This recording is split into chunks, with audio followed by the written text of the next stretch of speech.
Hello and welcome to this special edition of Taking the Pulse of China's Economy, live from the Hainan Expo. I'm Michelle Vandenberg. Joining us today are two of the most well-known brands, the leaders of the two most well-known brands of our daily lives. Here we have Mr. Yann Bozec. He's the president of Tapestry Asia Pacific and CEO and president of Coach China. And we also have Jackie Wang here. He's the senior vice president of Dell Technologies. Thank you so much for joining us, gentlemen. So first, tell us a little bit about your companies. We all know about Coach, but we might not know so well about Tapestry. So why don't you start? Thank you, Michelle. And first, thank you for having me with you today. So Tapestry is a New York-based house of lifestyle brand. Three very exquisite and differentiated brands: Coach, Kate Spade New York, and Stuart Weitzman. And Tapestry, as you know, is an English word which in fact represents a piece of fabric that you use a spread to bring together. And that's a choice of word that we have as a testament to our inclusivity and diversity, because we value diversity of our three very unique brands. So Coach, as you know, it started as a handbag maker, but now evolved into a real multi-category brand, lifestyle brand with a great proposition of ready-to-wear, footwear, perfume, and a lot of other accessories. I mean, Kate Spade is a very joyful, colorful brand born in New York, which is also a lifestyle brand, which is represented into also handbag and accessories, as well as home dresses and other accessories as well. And finally, Stuart Weitzman, or SW as we say here in China, is a fantastic shoe brand that a lot of ladies really applaud, and is also a handbag maker. All right, I know all three of them, and I enjoy all of your products.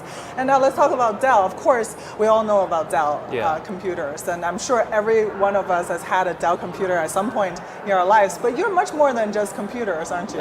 Exactly, you are right, spot on. So first of all, our purpose is to create the technologies that drives human progress. Okay. And our products and solutions ranges from edge computing, data centers, and cloud solutions. That's what we are really about. All right.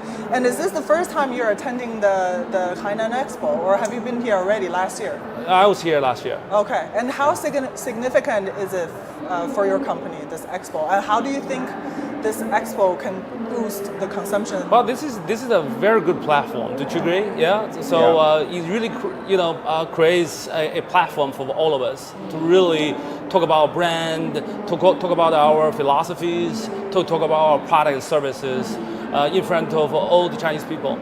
So it's really a good platform for us.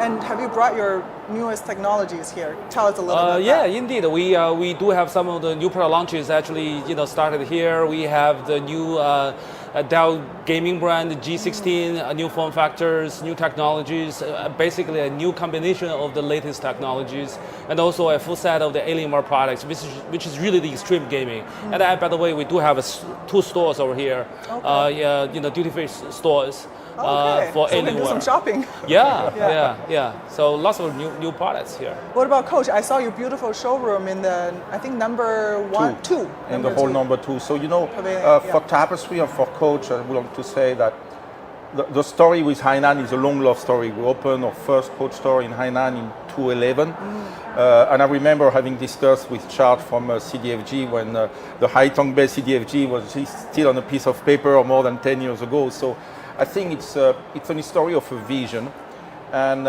it's a history of achievement. So since the launch of our store in Hainan, we have seen continuous progress, and we see really limitless, boundless possibility here. That's why last year we started also to participate into the Expo here too. I mean, as Jackie said, I mean, it's a great platform to meet and discuss around people from the same industry or different industry, to meet with media like yourself, to meet customer and facing some of our innovation in front of the customer, as well as collaborating with a lot of our business partners, landlord, real estate, government, understanding better the vision and how it will go. Again, we were so excited last year when we were here, particularly with the change of regulation and the free trade zone which is coming, that this April we basically open our regional travel retail headquarters for China here in Expo. So continue to work, continue to be part of the conversation on this great platform to achieve great results. So speaking of the Hainan Free Trade Zone, Free Trade Port, you both heard about that, right? And then it's still under development. How do you think your companies will benefit from this free trade port? Why don't we start with you, Jackie? So basically, this is a great place for people to travel. And it's very important to understand that the travel retail can be a lot bigger as well. So it's going to be one of the, I would say, the national strategy to really get more people coming to Hainan to buy locally in Hainan.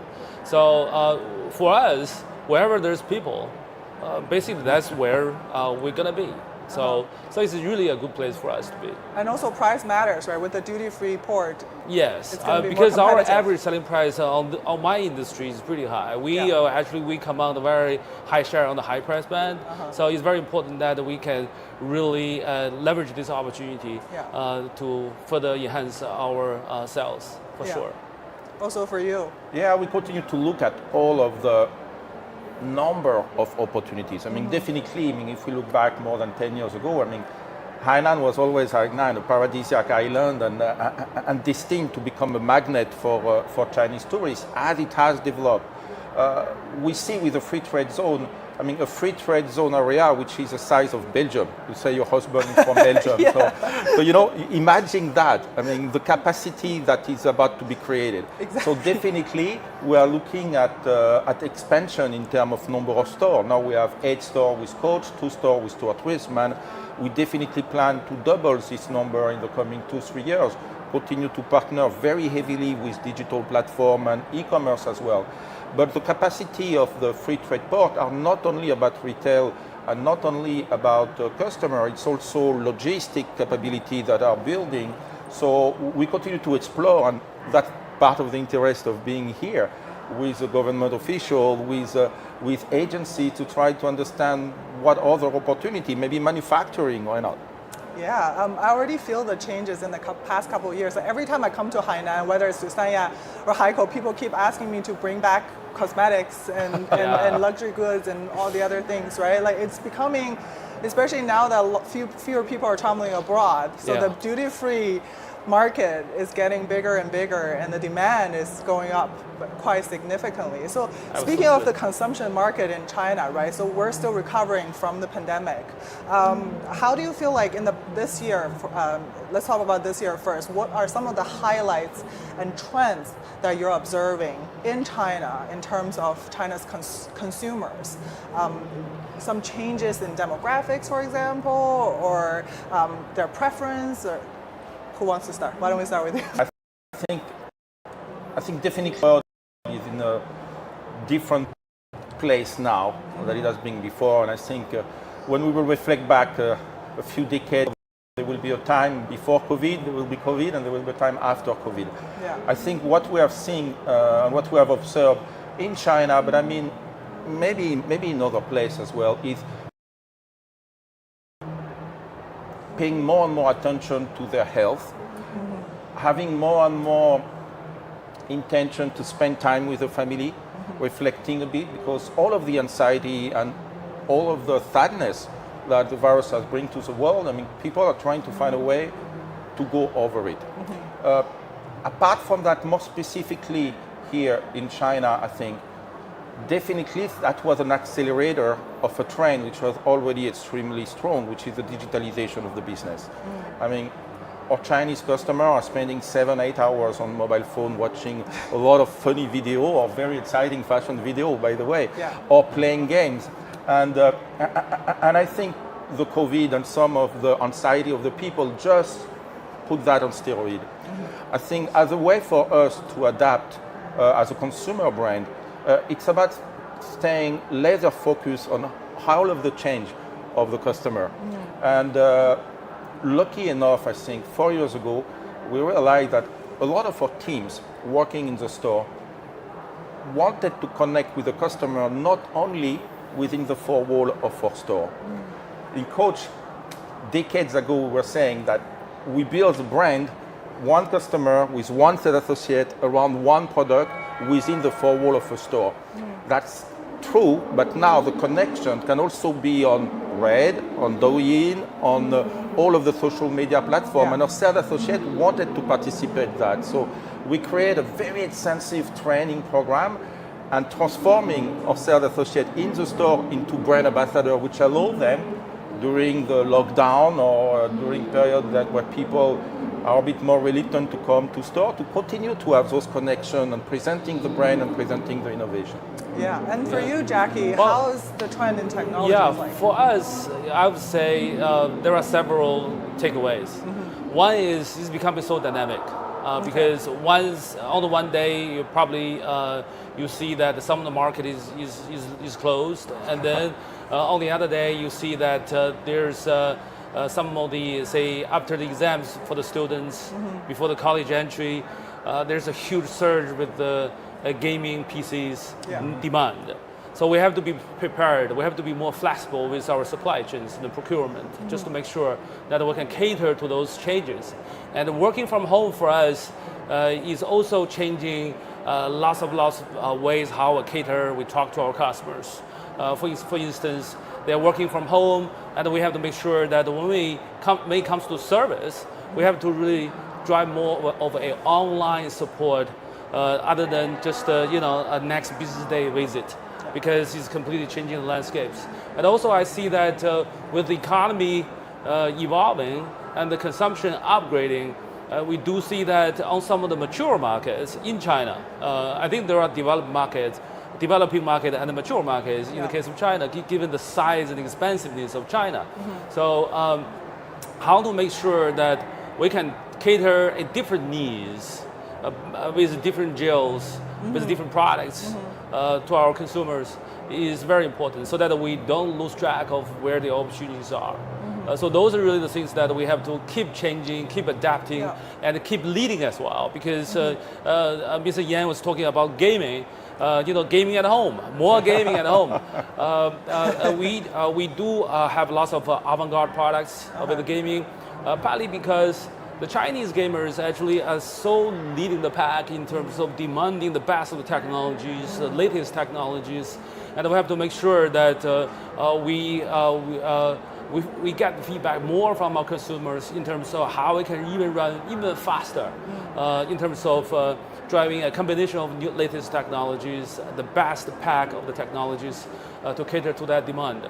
So our gaming, for instance, we're changing from 16:9 ratio to 16:10, better resolution, higher refresh rate, newest graphic, newest chipset, and we try to make sure that we have some of the gamer-like mechanical keyboards into our G gaming and Alienware products, which is like a one of a kind. You don't see that elsewhere except for Dell.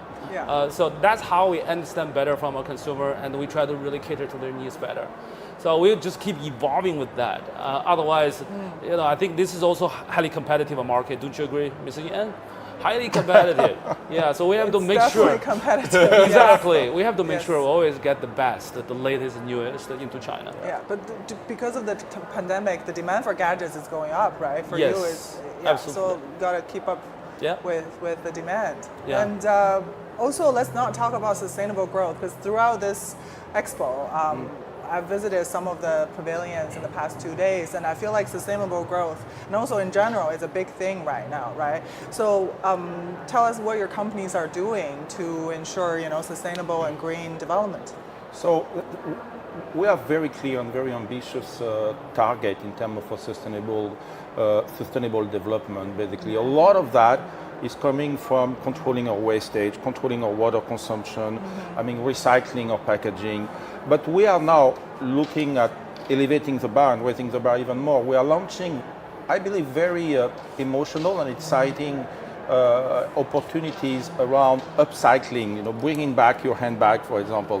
And we will transform it and you will get like a new one. We call that Coach Reloved. Okay, we're also looking with a lot of detail about how do we source our material. Leather is a byproduct of the meat industry.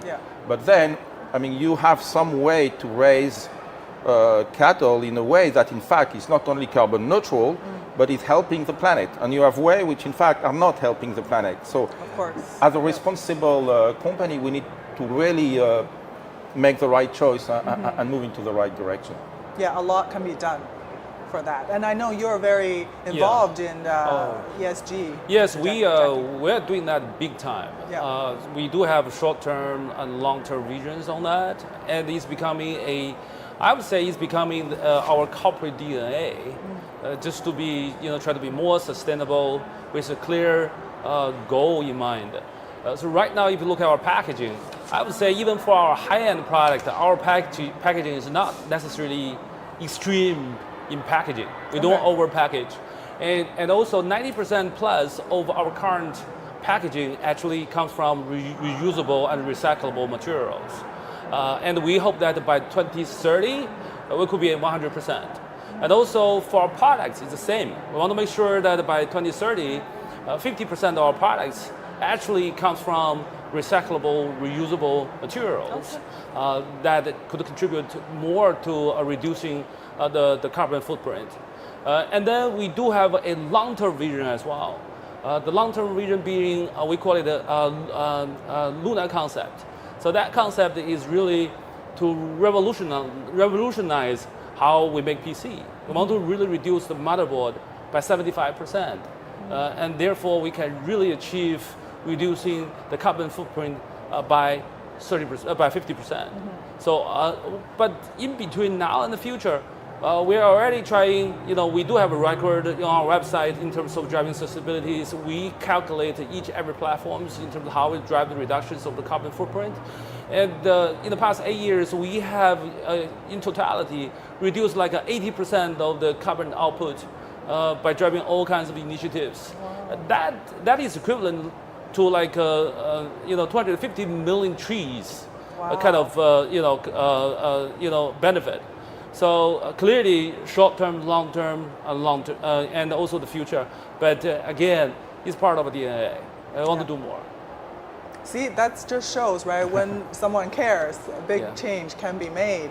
Now, you also mentioned about the competitiveness of this market right now in China, and we also have a pavilion just for the domestic-made brands. So these brands are gaining more popularity, I'm sure, both in fashion and in technologies. How do you position yourself in the face of that? So first, with a lot of respect for all of the great work that the local brands are doing and Chinese brands. I think a while ago, even when we enter China in a very significant way, a bit more than 10 years ago, we never look at China only as a market. We really look at China also as a source of inspiration for us. Inspiration in terms of product innovation, inspiration in terms of customer experience, inspiration in terms of digitalization. And the way we look at that went, in fact, one step further. In 2018, we did our first fashion show for the Coach brand outside of New York City, here in Shanghai, collaborating with 4 Chinese artists. We are just open in Beijing, in Sanlitun, a fantastic flagship, collaborating with also a very, very great artist. So we want to be part of this dialogue. We want to know the Chinese designer. We want to know more about what they are doing, because we recognize also that they are laser focused and they are very, very obsessed about understanding and serving the Chinese customer. So again, a lot of respect and a lot of learning from us. We started also last year, and we continue now, a very interesting project with the Donghua University of Fashion and Design in Shanghai, when we collaborated with more than 100 young designers to be, and sharing with them, okay, what do you believe Coach can bring to China? What is your emotion? What do you have in your mind? And that was a very, very exciting communication. We believe that in a similar way that maybe in the 1980s, a lot of the cool thing were in fact coming from Japan. You may remember the Walkman, maybe you're too young, but there was a lot of innovation and cool thing coming from Japan. They were popular in Europe, right? We are sure that the coming few decades, the cool thing will come from China. We put a name for that. We call it the China Cool. And we engage those young designers to say, okay, trying to tell us what is going to be the next cool thing in China. You know, and we recognize that the young generation, we spoke about them before, they look for more and more personalized service, personalized product. I mean, when we cater for Chinese customer, it's not about putting a picture of the temple of heaven on the product and say, oh my God, I have a Chinese product. You know, I mean. Dragon. Exactly. Or you put a dragon on it and okay, that's done. No. I mean, really, China is booming with innovation. China is booming with a very rich artistic scene. China is moving to a point with a lot of very great local brand that we are looking at. And we want to help, in fact. I don't know if it's the same for you, but sometimes I have a hard time when I'm explaining people who are not living in China. What is a China way of life? Why is China cool? Why I'm spending more than 10 years in Shanghai and I really love it? You know, because outside of China, people have a hard time to visualize what is the Chinese way of life. Yeah. But I believe those artists, those brands, with whom we will continue to collaborate, by the way, will little by little have their voice heard outside of China, and people will understand better why China is so cool. Yeah, soft power. There you go. That's a great way to actually promote China and let the world know about our culture and design. So incorporating Chinese artists. How about for technologies? Yeah, I would say with some similarity to what Yann just said, because clearly on the technology part of the world, we do see that Chinese consumers actually has different needs. Sometimes leading needs like bigger memories, bigger storage, best of the screen size, higher resolution, along with a higher refresh rate. So it's very important that we listen to them, we understand them better, and also we leverage our global capabilities to really drive the product, the latest and newest, to cater to the Chinese customers' needs. And sometimes we find that this is just like how we are doing in the rest of the world. We get more insights from countries that has different needs, and then we try to really cater to that needs. And sometimes we bring forth even new things to countries where it's a newfound need, to that market. So that's how we try to make sure that we don't lose the local touch, while we can benefit from being a global company. And also, as we are an American company, but it's very important to know that we have been here doing service since 1998. And we have like 2,000, to be exact, I think it's for the CSG part, for the client part, we have over 1,400 engineers doing nothing but not the deployment, not residency service, not consulting, but really the technical support part of the business. And then with the COVID, again, it's very important that we create innovations, not just the best product, latest product, and the best service, but also the product that can really resonate with our end users, just like Alienware. So we try to continue to create this kind of values to our customers by getting what they need in this market. That's how I see it. So we don't necessarily compete against anybody, but we have to make sure that we have to please our customers better. Yeah. That's how I see it. Innovation is definitely the key. Oh, huge. That's for our industry. It's huge. It's bread and butter. Yeah, more and more pressure on the innovation part, right? You gotta constantly come up with that's what we do. Again, our vision, our purpose is to create technologies that drives human progress. So, we're just all for that. Yeah, exciting. It's an exciting time.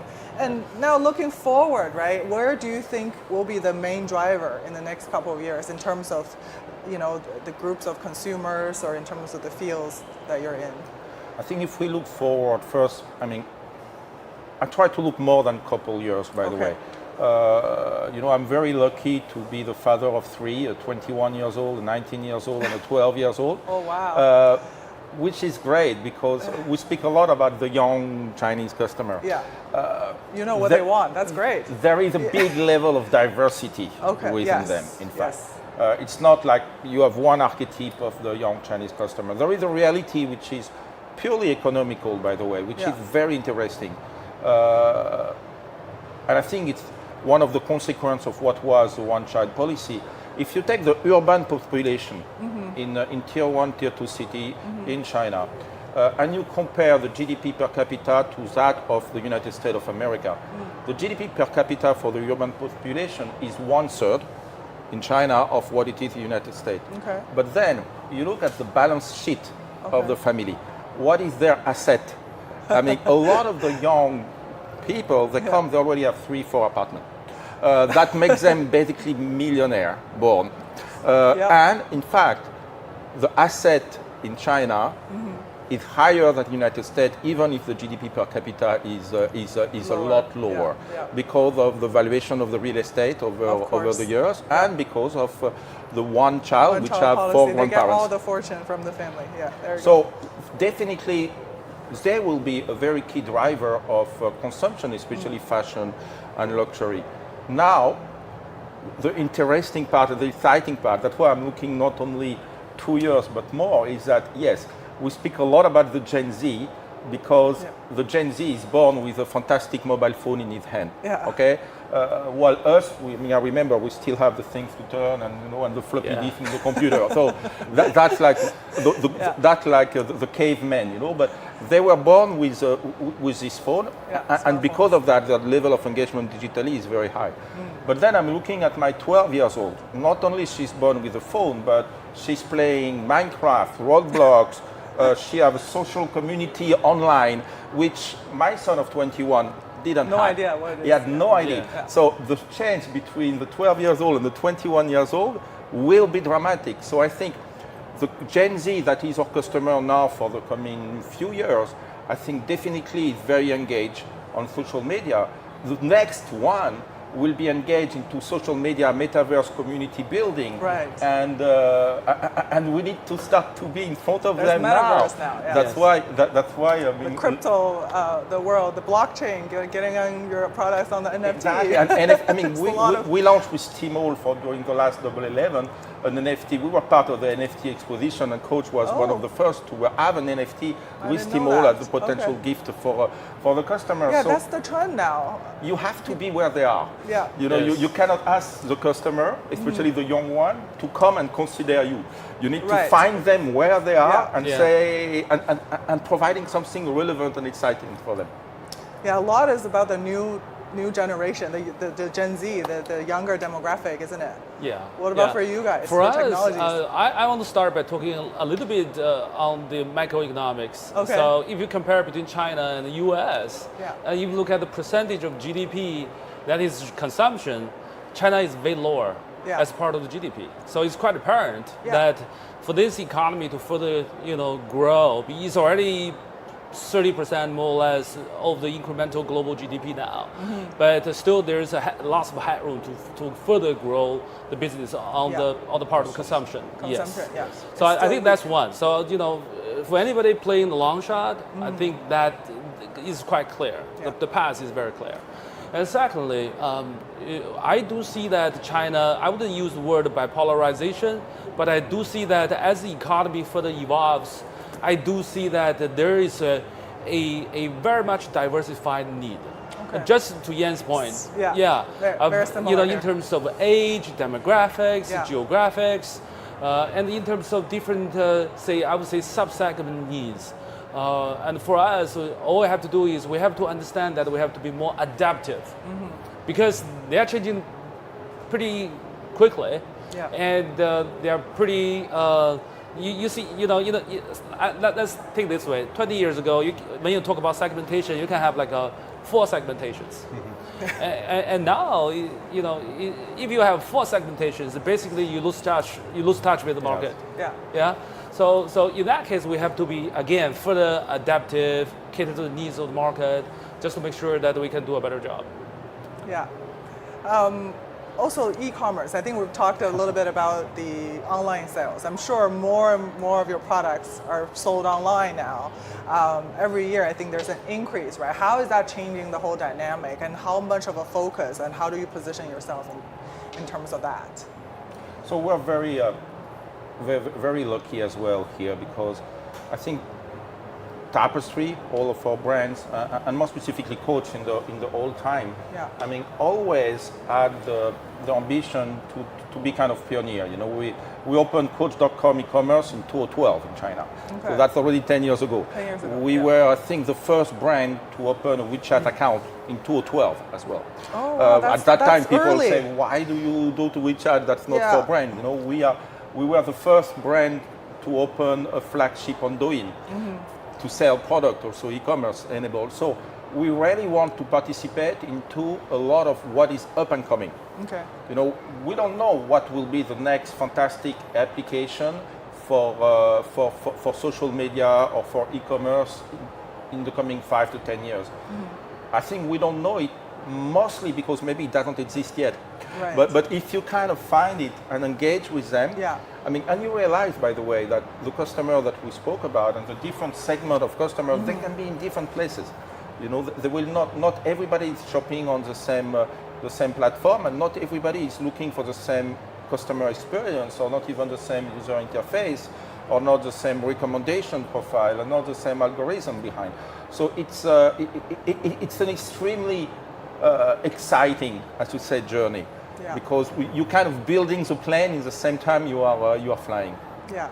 Yeah. And Well, you know, if you look at China's e-commerce, 90% of e-commerce is mobile. Yeah. right. Yeah, and according to third-party information, I think Amazon in US probably is more like a 40%. Oh, wow. So clearly, China is different in terms of e-commerce, right? So it's very important that we can really tap on the mobile social media as well as the mobile e-commerce. Okay. So it's very much about technological disciplines, process disciplines, as well as creativity, because we have to drive data systems related with the mini programs. We have to drive workflows, everything. And by the way, Dell is one of the largest online e-commerce company anyway. So we are very much prepared to tackle this change and dynamic in the e-commerce field. Also, we work with all the major China e-tailers like JD.com, flagship stores, marketplace, Alibaba, just to make sure that we have our products available for our customers everywhere, because it's very important that to understand that some of the retailers is becoming also part of the major search engines now. So in order to really have a better search engine management, you have to be part of that. Yeah. Just to make sure that you can cross with your customers or potentials, and then manage that better. So that's how I see it. But it's very important to also understand that touch and feel is indispensable. Yeah. Yes, that's also why we're here, because we want to make sure that everybody coming to Hainan can touch and feel our products in the duty-free stores. Yeah. Not just for a lower price, but also so that they can really better understand all about our brand value and the brand personality. Yeah. And I believe, a lot of time, at least the old time, I should say, maybe we hear less of that. There was a bit of a conversation about, there is e-commerce and there is a brick and mortar store. Yes. And one gonna eat the other one alive. But, when you speak to customer, or when you reflect about ourselves, first, human being is still a very social animal. That's true. So we want to socialize, of course, digitally, but we also want to meet real people, and I believe that brick and mortar store are not dead at all.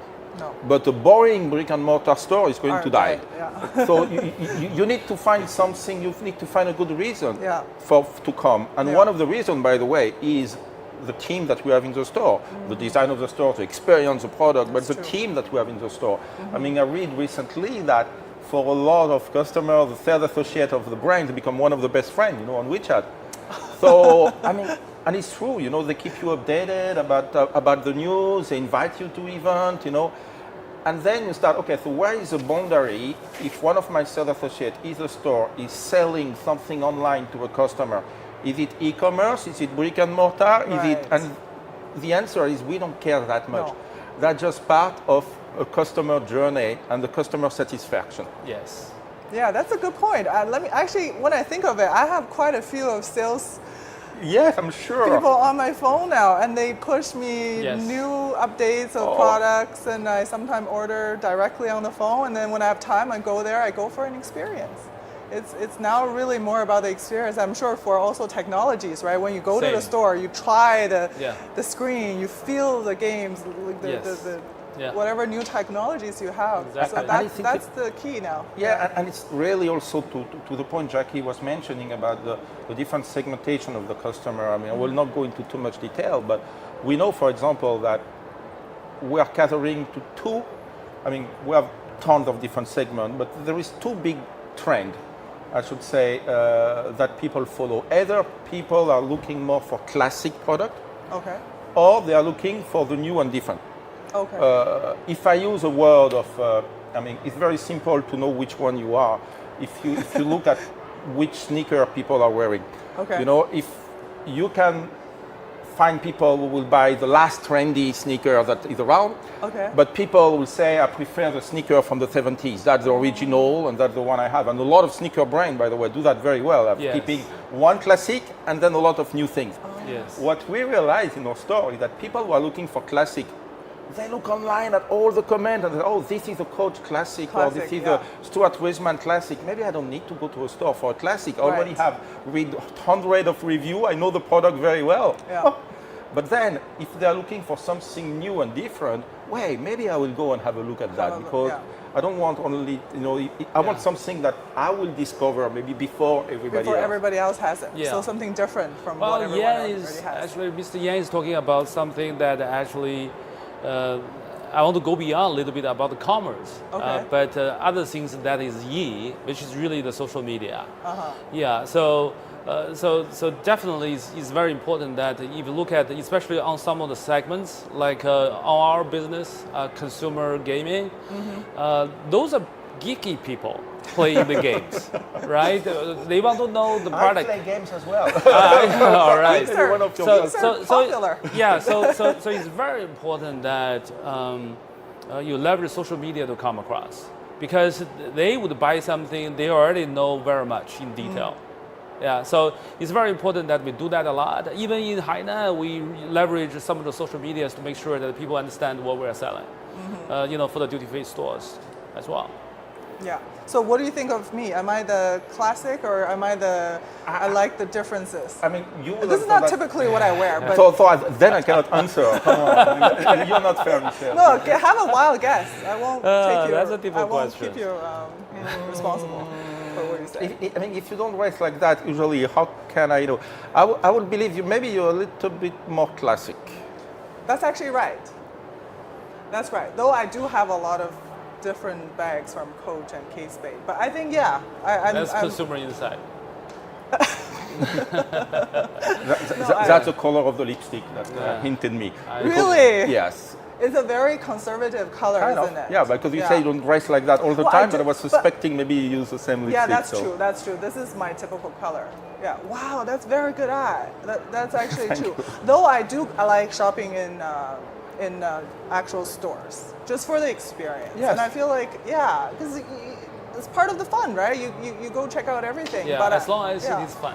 Yeah. Exactly. That's where I say the And- boring and shopping my is. husband is also like a very big fan of checking out the gadgets in stores. So there we go. Yeah. Okay, what else? All right, let's now talk a little bit of opening up, right? So from the size of this expo, we know that China is determined to continue to open up, attract foreign companies, make a business environment good for all the foreign companies in China, right? So what do you think in the coming years, or what are some of the suggestions to the Chinese business environment that can need to be improved still? Or what kind of opportunities is this free trade port, also this expo and this continued open up bringing to your companies? I think it's a continuation of a trend which I think started quite a long time ago. Yes. I would say maybe 8 years ago, Yeah. 9 years ago, when there was a very defining moment where the government and the leadership were saying that it's maybe less about the quantity, but a lot more about the quality. You know, and they were speaking about the GDP growth, but at the end it's moved into a big initiative. I mean, there was a lot of slogan, you know, like made in China should be the equivalent of made in Germany. So improving the quality of the product, improving the quality of the service, improving the quality of the life of everybody. And I think, as Jackie said, that will come with a growing importance of consumption.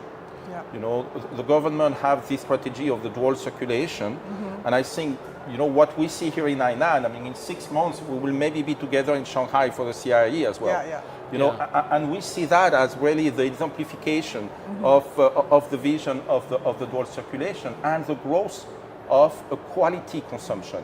You know, and that's important in the sense that the customer is becoming even more and more refined in his choice, more and more discerning, but also more and more demanding in terms of high quality product and super high quality service.